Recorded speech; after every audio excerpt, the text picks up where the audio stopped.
What's good, everybody, and welcome back to Hyperfocus. Today I am really excited to be joined by Daniel Klose. Hi.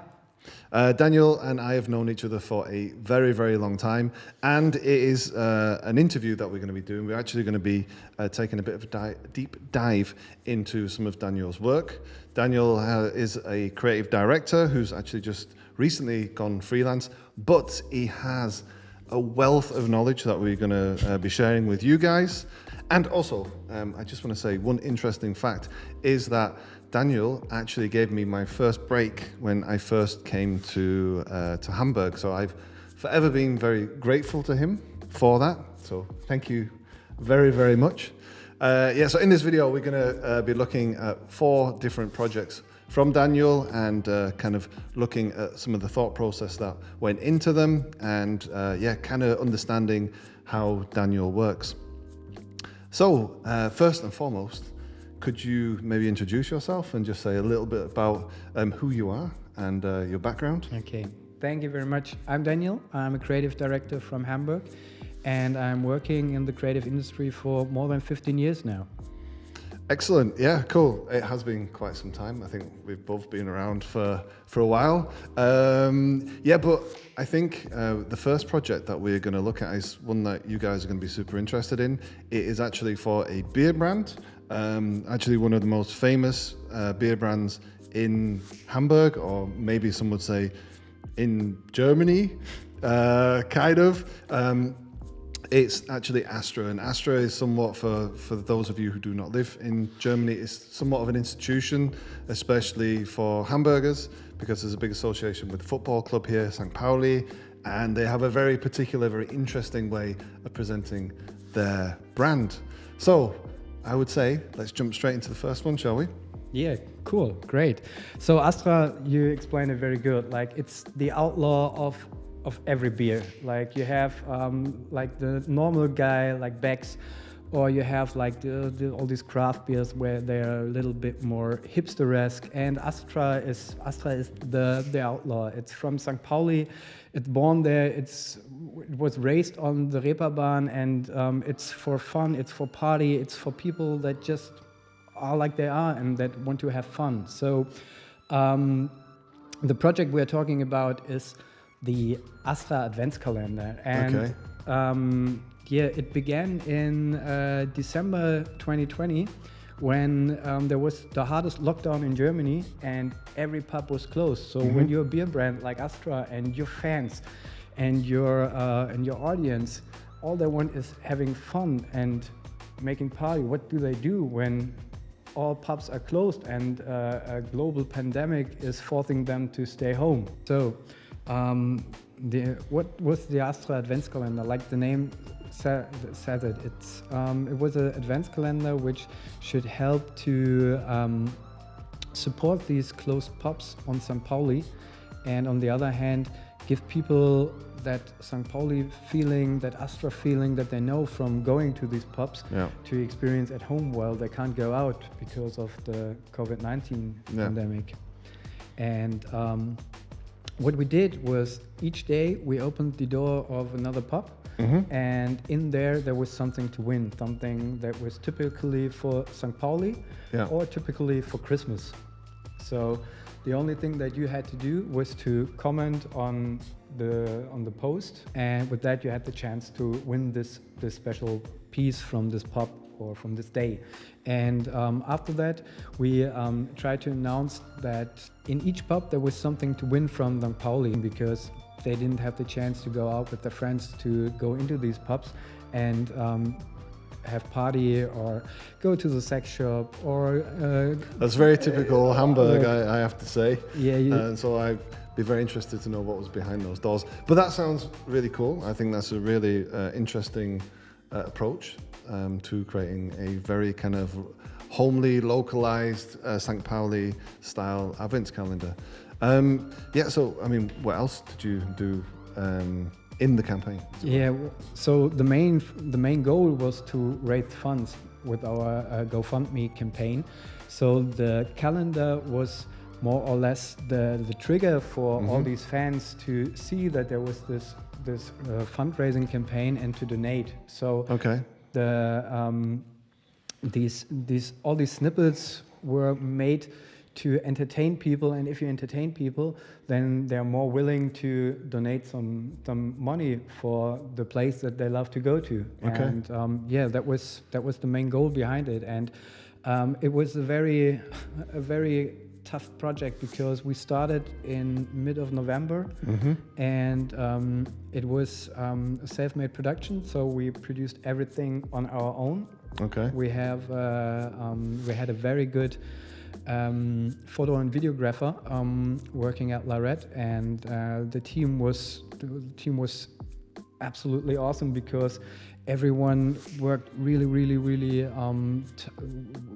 hard on making this happen, because it's a lot of stuff to produce. You know, there are 24 pups, and you need 24 really good headlines. And we thought about, okay, it couldn't be just the headline and these things that you couldn't win, so we also wanted to add some human... some authenticity, some like human touch to it. And again, I think this is something that we also talk a lot about on the channel, which is tone of voice. So actually bringing an expressive nature or language to a product, or in this case to a campaign.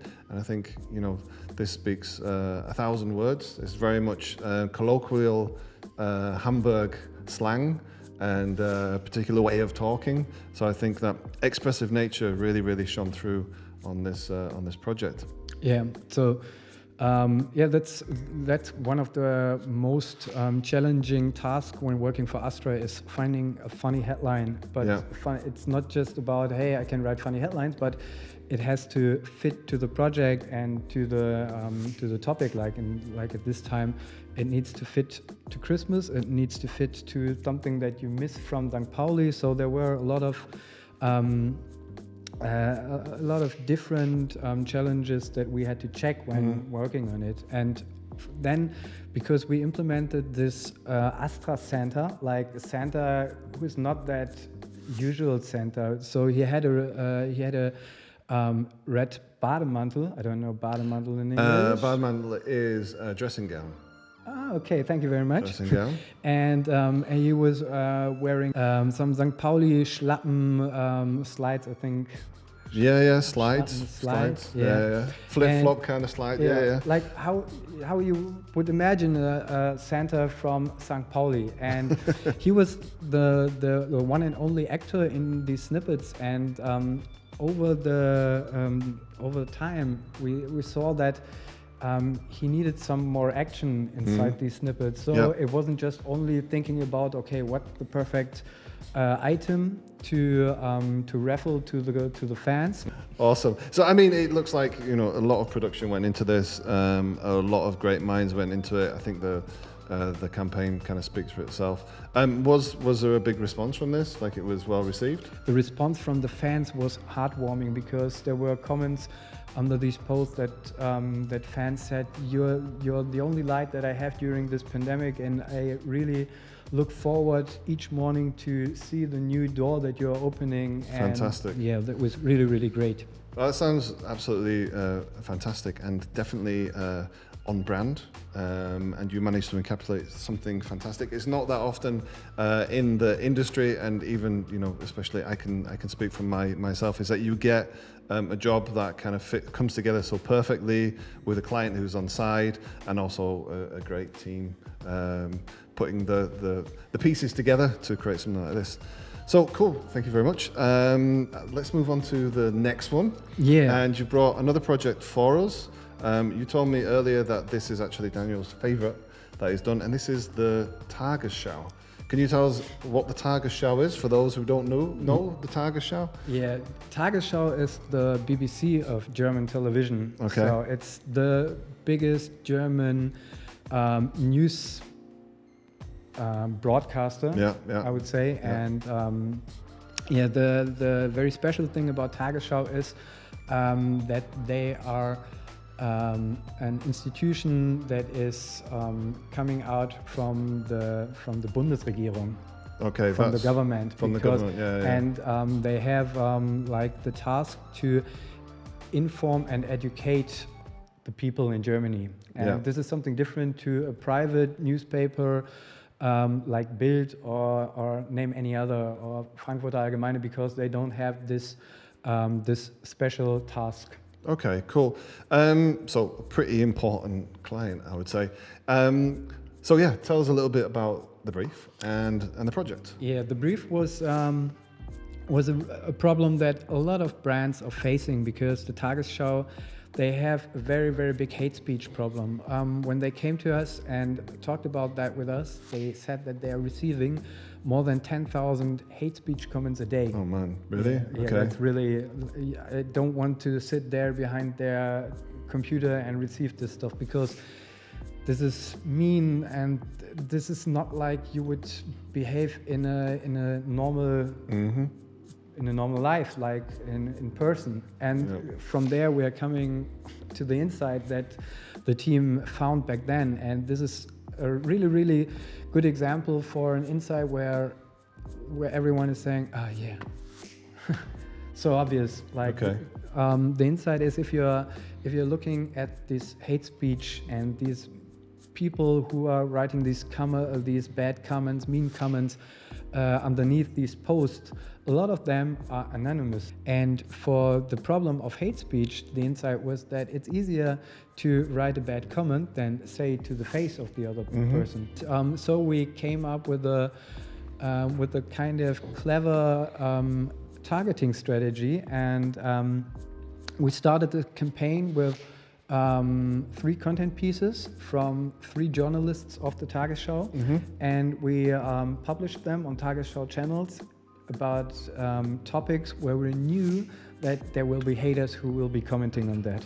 And yeah, it doesn't took long, and the comments came in, and there were really mean comments. There were really, really badass stuff that these guys from Tagesschau had to read there. And after putting out these content pieces, we saw every user who reacted on these posts. So for us, it was very easy to contact them again and target them again with a new piece. So we created ads where these 3 journalists who were in these content pieces before, they challenged these haters to say all the hate that they've written in the comments to their face.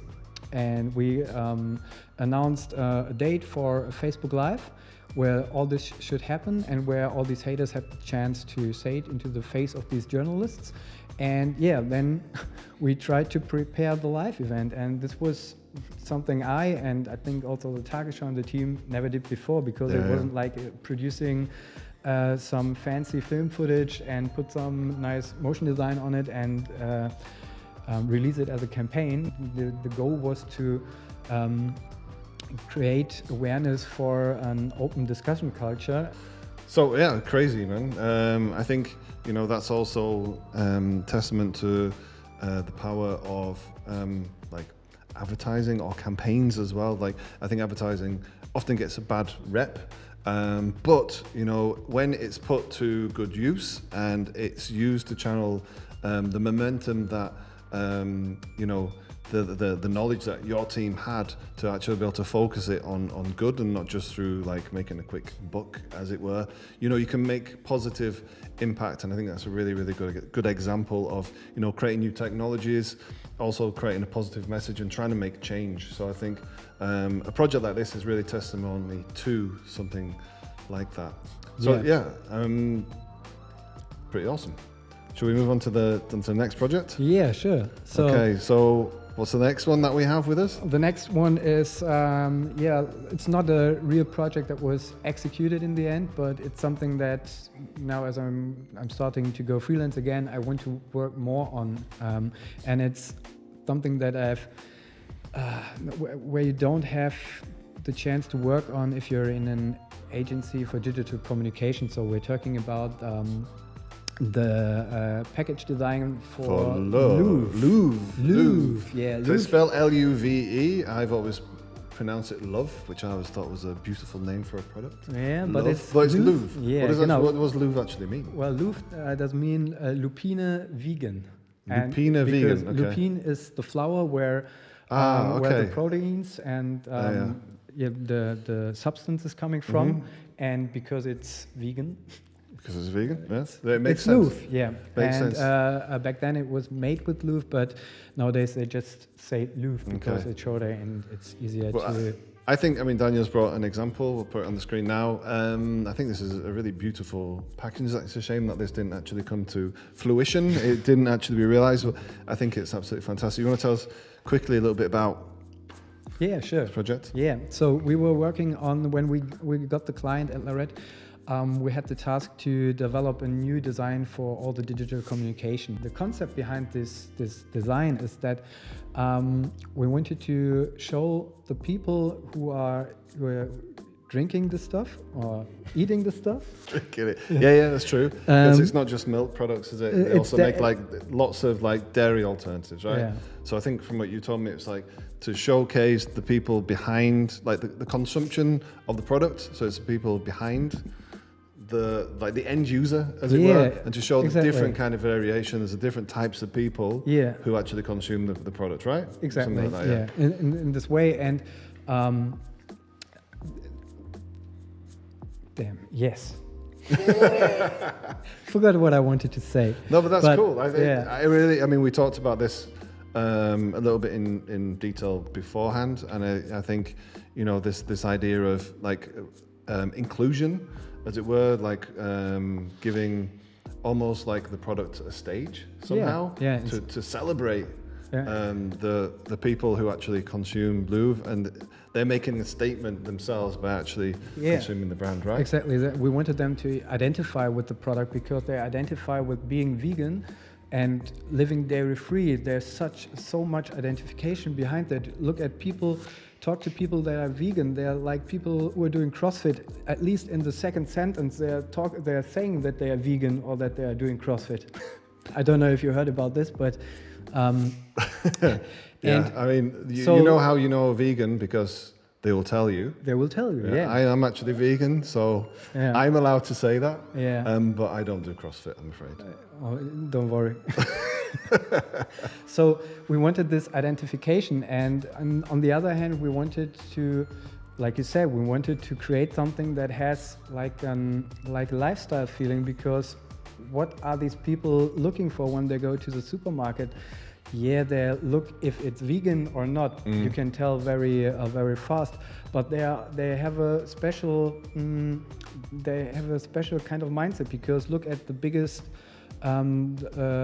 opponent of Luve is right? Oatly. Yeah. And why is Oatly so fucking successful? Because fuck the milk industry. That's what they're saying in the end, and they're finding unconventional ways to communicate that, and they have a very, very good design. And I would say that people are buying Oatly not because it's an oat milk. No, there are a lot of people. It's a statement, because for they sure. When they're having friends for coffee, they put this Oatly bag on the table, and everyone's, oh, what's that? Great, that's looking good. And in the end, it doesn't matter if it tastes good or not. Yeah, and I think I love this design that you brought along. It's a shame that it didn't come to life, but I think the intent was there. So I think the explanation that you had and the way that you show the product is absolutely fantastic. Yeah, so I think we're coming kind of to the end. I hope you guys have found some insights and learned a little bit. I know I have today. Daniel is a seasoned professional and has been on many big projects. We're going to put his website link in the description below. So jump on there, and there's lots and lots of stuff that you can discover. You can also kind of re-look at the Advents calendar and also the Tagesschau stuff, just to kind of remind you and maybe be inspired as well. But I actually, I have one last thing that I want to do with you. And that is, earlier today, I let you guys know on Instagram that Daniel was going to be joining us, and I asked if you had any questions. And it just so happens there are 2 questions. So if you give me a second. Curious. All right. What people want to know. From our audience. So we have 2 questions. The first one is from Jan, and he says, what's the role of a creative director look like? The creative director in an agency is like, he needs to have a vision about how communication should work, about what's trending in design, what's the nuances, the little details. Yeah, the little details, understand. but also the trends, and he should have a vision about how communication should look like, how it should feel like, how you should, which kind of ideas you need to tell the stories that you want to tell. You need to build up this culture, and the very important thing is that you keep everyone included from the team. Nice. So, creative director, very important role. I would say. I think the way that Daniel explained it, there's definitely, there's a role that brings people together and also helps to create direction, looks at the subtle nuances, and is an integral part of the team. So, the second question is actually from Mo, and both of us have worked with Mo. You're Mo. Thanks for the question. And he asks you, which ASICs are you wearing today? You know me so good, but I'm not wearing ASICs today. I'm sorry, I'm wearing some Reeboks. I can see them down here. Very disappointed. Very uncommon, but it's the Club C85 Jound collabo. But they're still pretty sick. They're from Found or from Jound? From Jound. Jound, yeah. Canadian studio, which started in design as well. And yeah, I'm a Jound fan guy. Wicked. Hi, Justin. Wicked, yeah. I mean, Daniel and I, our friendship also kind of blossomed around sneakers, skateboarding, and design. So really, really cool. I'd just like to say thank you once again very much for joining us today. And as always, if you've reached this far, it's a slightly longer video than normal. Hit that like button. It really helps us to grow the channel and to continue to create content like this. And subscribe if you've not already subscribed. We're looking at the analytics at the moment, and only maybe half of you are subscribed who is coming along. So please, subscribe. And we will see you in the next one. Peace. Bye.